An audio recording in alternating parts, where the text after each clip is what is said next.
University మంచి భవిష్యత్తు కోసం తెలుగు విద్యార్థులు ఇష్టపడే యూనివర్సిటీ. కాల్ 9059052378 9059052379.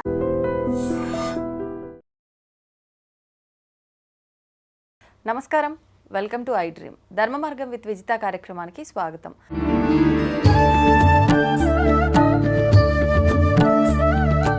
నమస్కారం గురుగారు. నమస్కారం మా విజిత. గురుగారు, వాడుక భాషలో చాలా మంది చెప్తూ ఉంటారు కారణ జన్ములు అని చెప్పి, వాడు కారణ జన్ముడు రా ఇట్లా సంబోధిస్తూ ఉంటారు కొంతమందిని ఉదాహరణగా చెప్పి. అసలు ఏంటి కారణ జన్ములు అంటే ఎవరిని ఉద్దేశించి తీసుకోవచ్చు అంటారు ప్రస్తుత రోజుల్లో? కారణం లేదే కార్యము లేదు అని శాస్త్రం చెప్తుంది. మనందరం కారణ జన్ములమే, ప్రతి మానవుడు కారణ జన్ములే. అంటే అర్థం ఏంటంటే ఏదో ఒక పర్పస్ కోసం ఒక మనిషి ఒక సీఎం అవ్వాలని ట్రై చేస్తాడు.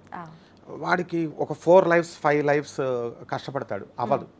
ఆత్మ దాని మీదే ఉండాలి, కన్సిస్టెంట్గా ఉండాలి, మళ్ళీ నిర్ణయాలు మారకూడదు, సంకల్ప బలం చాలా గట్టిగా ఉండాలి. చనిపోయినప్పుడు అతని ఆత్మ ఏం చేస్తుందంటే నెక్స్ట్ జన్మలో అది సాటిస్ఫై చేసుకోవడం కోసం అటువంటి నేపథ్యం కలిగినటువంటి ఫిక్షన్ ఫ్యామిలీలో, మామూలు ఫ్యామిలీలో పుడితే వాడు రాజకీయ నాయకుడు అవ్వలేడు కదా, పొడి చేయాలా చంపేయాలా, ఫిక్షన్ ఫ్యామిలీ రౌడీజము, అలా అక్కడ పారామీటర్స్ ఉంటాయి. ఆ రాజకీయ నాయకుల ఆ వాతావరణం ఉన్నటువంటి కుటుంబంలో జన్మ తీసుకుని వాడి పర్పస్ని పూర్తి చేసుకుంటాడు. ఇది సామాన్యం, జనరల్గా చెప్పేది.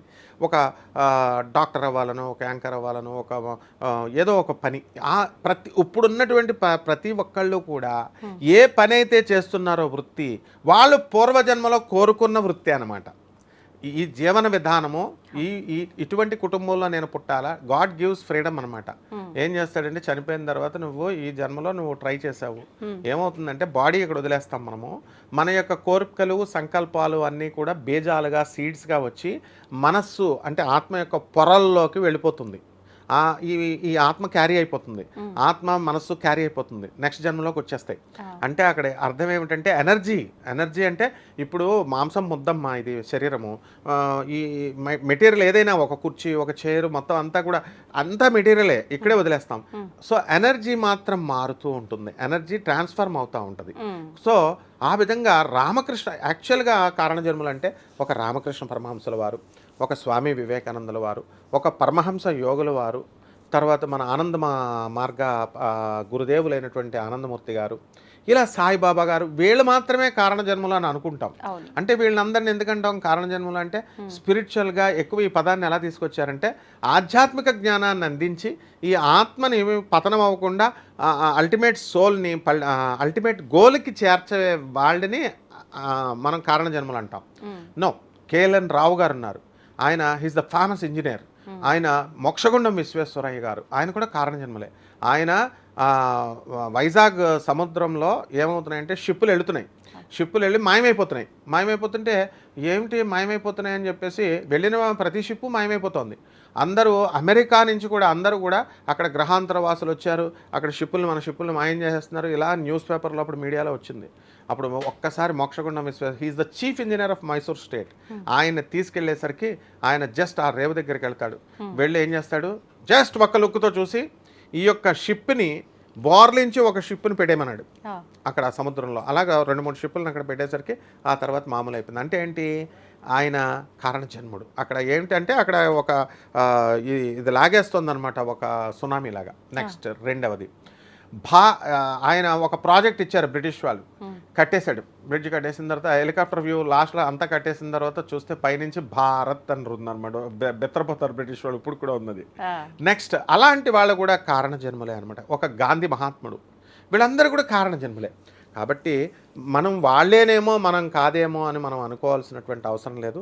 ప్రతి మనిషికి కూడా పూర్వజన్మ కనెక్షన్ అనేటటువంటిది ఖచ్చితంగా ఉంది. పునరపి జననం పునరపి మరణం పునరపి జఠరే జననీ శయనం. కాబట్టి ఆ యొక్క పూర్వజన్మలో మనం ఏ కోరికలైతే తీర్చుకోలేకపోయామో ఆ కోరికలను తీర్చుకోమని మనకి ఈ జన్మ భగవంతుడు మనల్ని పంపిస్తాడు. ముందు నాయనా ఒక బస్తాతో నువ్వు వచ్చావు, కర్మలు చేసావు, కాబట్టి ఈ బస్తా కర్మలు ఖాళీ చేసుకొని ఖాళీ బస్తాతో రా, నువ్వు ఖాళీ సంచితో రా అని ఒక మానవ జన్మిస్తాడు. 100 బస్తాలు ఒక పాపం ఉన్నటువంటి వాడికి మనిషి అంత బరువు మోయలేడు కదా, అందుకని ఎద్దు జన్మిస్తాడు. ఎద్దుకు వేసినంత లోడ్ మనకి వేస్తే మనిషి చచ్చిపోతాడు. అందువల్ల హీ నోస్ ద అడ్జస్ట్మెంట్ దేవుడు.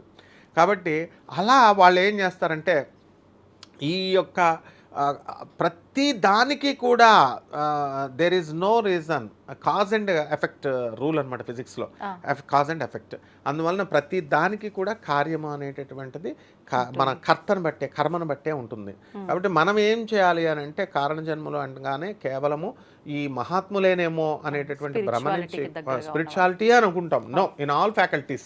ఒక సాధారణ గృహిణి కూడా ఆమె తన ఎనర్జీస్ అందరినీ కూడా ఖర్చు పెట్టేసి, ఒక ఆడ స్త్రీ పాపం తన భర్త కోసం, పిల్లల కోసం మొత్తం అంతా కూడా ఎనర్జీ ఖర్చు పెట్టేసి లాస్ట్కి పాపం లాస్ట్ స్టేజెస్లో ముసలాం అయిపోతుంది. అయిపోయినప్పుడు ఆ కృతజ్ఞత అనేటటువంటిది భర్తకు ఉండాలా, ఈ పిల్లలకు ఉండాలా? ఆవిడ కూడా కారణజన్మరాలే. కాబట్టి ఈ విధంగా ఇదంతటికీ కూడా కారణం పూర్వజన్మ. మనం ఏమనుకుంటామంటే ఒక్కొక్కళ్ళు మనకు అనుకోకుండా మనతో శత్రుత్వం పెట్టుకుంటారు, ఇంకొకళ్ళు ఏం చేస్తారు మనకు అనుకోకుండా ఫ్రెండ్స్ అవుతారు. So there is a link అనమాట. ఈ పూర్వజన్మకి లింక్ అనేటటువంటిది ఖచ్చితంగా ఉంది.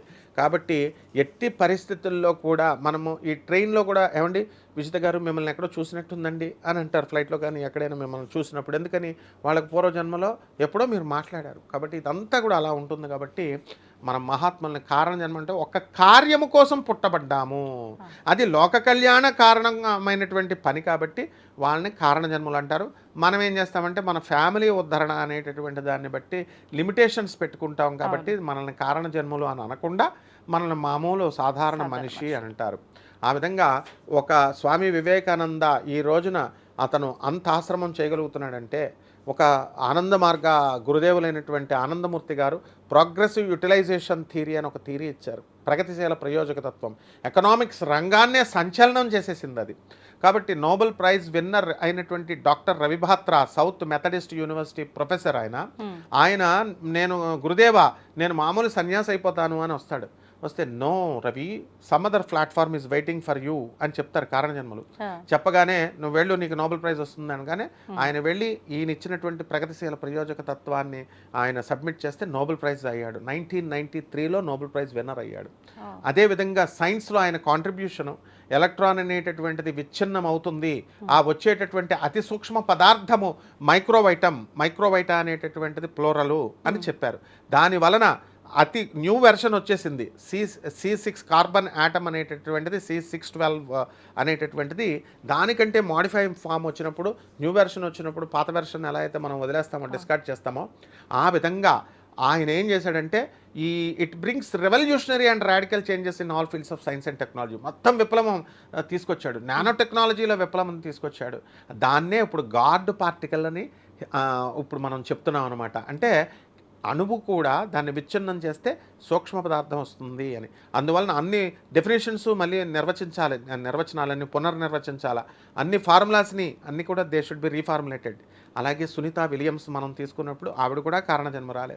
స్పేస్ మీదకి వెళ్ళి అసలు మామూలుగా పాపం ఆమె మూత్రాన్ని ఆమె శుద్ధి చేసుకుంటూ కొన్ని మెషిన్స్ ద్వారా పిచ్చామిలాగా పాపం 6-8 నెలలు అక్కడే ఉండి జీవాన్ని ఆపుకుంది అని అంటే మళ్ళీ ఆమెకి ఏదో కారణం ఉంది, మళ్ళీ దీనికి అందుకోసమే వచ్చారు.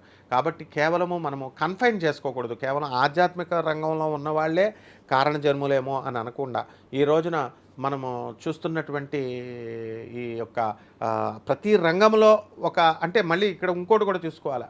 ఎలా అంటే ఒక రంగంలో CEO అయిన వాడైనా కారణజన్ముడు, మామూలు చిన్నవాడు కారణజన్ముడు కాదా అని అనుకోకూడదు. ఎవరి వృత్తి వాళ్ళది గొప్ప. ఆ వృత్తిలో తాను నిష్ణాత ఉంచుకొని ఎక్స్పర్టైజ్ చూపించి ప్రొఫిషియన్సీ చూపించిన ప్రతి ఒక్కడు కారణజన్ముడేనమ్మా. ధన్యవాదాలు. ధన్యవాదాలమ్మా.